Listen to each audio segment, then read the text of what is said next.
Le mont des Oliviers a toujours été l'un des lieux les plus importants de la Bible.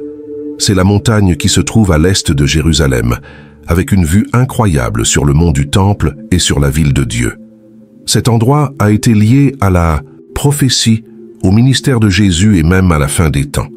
Aujourd'hui, beaucoup de gens se demandent ce qui se passe, parce que quelque chose d'inhabituel est apparu là-bas. On rapporte que des fissures se forment le long du mont des Oliviers, et ça soulève une question. Est-ce que ça pourrait être lié à ce que la Bible a dit qu'il se passerait au retour de Jésus? Avant de continuer notre réflexion ensemble, n'oubliez pas de vous abonner à notre chaîne pour ne manquer aucune de nos vidéos sur la prophétie biblique, l'archéologie et le retour de Jésus-Christ.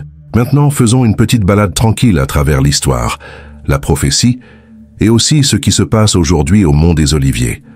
Le mont des Oliviers est juste à l'est de la vieille ville de Jérusalem. Ce n'est pas la plus haute montagne du monde, mais ses pentes ont été le théâtre de certains des moments les plus marquants des Écritures. De son sommet, on peut voir le mont du Temple et la vallée du Cédron, qui sont le véritable cœur de Jérusalem. La Bible parle souvent de cette montagne. Le roi David s'y est enfui quand il a échappé à Absalom, comme c'est écrit dans le 2e livre de Samuel, chapitre 15, verset 30. Le prophète Ézéchiel a vu la gloire de Dieu s'éloigner du temple et se poser sur le mont des Oliviers, comme c'est dans Ézéchiel, chapitre 11, verset 23. Et encore plus important, c'était la montagne où Jésus lui-même a marché de nombreuses fois. C'est là qu'il a pleuré sur Jérusalem et a dit « Si toi aussi en ce jour tu avais su ce qui peut te procurer la paix, mais maintenant cela est caché à tes yeux. » C'est dans l'évangile de Luc, chapitre 19, verset 42. C'est aussi sur le mont des Oliviers qu'il a donné à ses disciples la fameuse prophétie sur la fin des temps, dans Matthieu chapitre 24, connue comme le discours du mont des Oliviers. Et c'est de là qu'il est monté au ciel avec la promesse qu'un jour il reviendrait de la même manière. Le livre des Actes, chapitre 1, verset 11, rapporte les mots de l'ange aux disciples. « Hommes de Galilée, pourquoi vous tenez-vous là à regarder le ciel? Ce même Jésus, qui a été enlevé au ciel du milieu de vous, reviendra de la même manière que vous l'avez vu y monter. » Le prophète Zacharie, chapitre 14, décrit une scène de ce retour. En ce jour-là, ses pieds se poseront sur le mont des Oliviers, qui est en face de Jérusalem, à l'est. Et le mont des Oliviers se fendra en son milieu, de l'est à l'ouest, pour former une très grande vallée. Alors, quand on entend qu'aujourd'hui cette même montagne est en train de se fissurer, c'est impossible de ne pas se demander, est-ce que cette prophétie a déjà commencé à s'accomplir? Le mont des Oliviers n'est pas important que pour les chrétiens. Pour le peuple juif, c'est un cimetière sacré rempli de milliers de tombes anciennes. Ils croient que lorsque le Messie viendra, ceux qui y ont été enterrés seront les premiers à ressusciter des morts. C'est pour ça que les familles juives, pendant des siècles, ont voulu être enterrées sur cette montagne. Pour les musulmans aussi, le mont des Oliviers a une signification spéciale. Dans la tradition islamique, c'est un lieu lié au jour du jugement dernier, où le destin de chacun sera décidé. De bien des façons, les 3 plus grandes religions du monde, le judaïsme, le christianisme et l'islam, regardent cette montagne avec révérence, en espérant que quelque chose de monumental s'y produise à la fin des temps. Juste en face du mont des Oliviers, de l'autre côté de la vallée du Cédron, il y a une porte dans la muraille orientale de la vieille ville de Jérusalem. Elle est appelée la porte orientale, mais elle est plus connue sous le nom de porte dorée. Cette porte est unique parce qu'elle est scellée avec d'énormes blocs de pierre. Pourquoi? L'histoire raconte que lorsque les Turcs ottomans ont régné sur Jérusalem au XVIe siècle, ils ont ordonné de la fermer. Certains disent que c'était pour empêcher le Messie juif d'entrer dans la ville par cette porte, puisque la prophétie disait qu'il viendrait par ce chemin. Ézéchiel en parle. Au chapitre 44, verset 2, l'Éternel me dit « Cette porte restera fermée. Elle ne sera pas ouverte, et personne n'entrera par elle, car l'Éternel, le Dieu d'Israël, est entré par elle. C'est pourquoi elle restera fermée. » Mais la prophétie indique aussi qu'un jour, cette porte sera de nouveau ouverte, et le Messie la franchira dans sa gloire. Et vers quoi pointe cette porte? Directement vers le mont des Oliviers. Maintenant, voici la partie surprenante. Les géologues et les ingénieurs savent depuis pas mal de temps qu'il y a une ligne de faille qui traverse le mont des Oliviers, la vallée du Cédron, et continue jusqu'au mont du Temple, juste en dessous de la Porte Dorée. Et récemment, des rapports ont montré que des fissures se forment non seulement sur le mont des Oliviers, mais aussi sur les murs près de la Porte Dorée. C'est comme si la terre elle-même se préparait à un grand bouleversement. Alors que se passe-t-il vraiment avec le mont des Oliviers? Au fil des ans, les scientifiques et les autorités de la ville ont remarqué que des parties de la montagne se déplacent. Des fissures ont commencé à apparaître sur les pentes et même de petits glissements de terrain ont déjà eu lieu.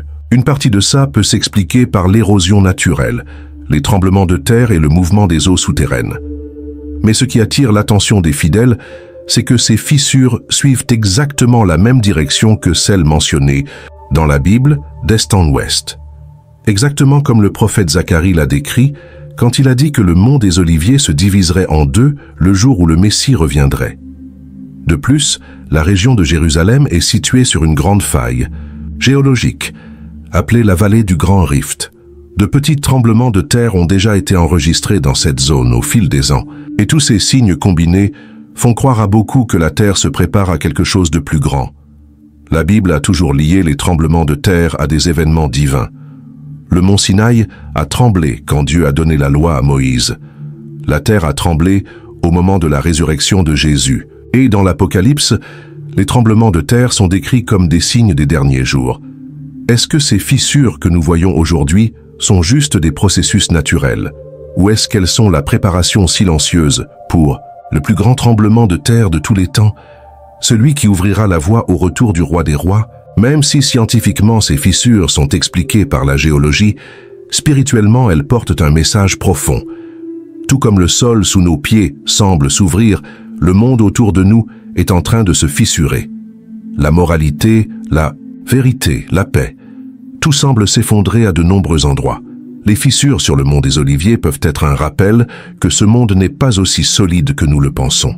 La seule chose qui reste inébranlable est le royaume de Dieu.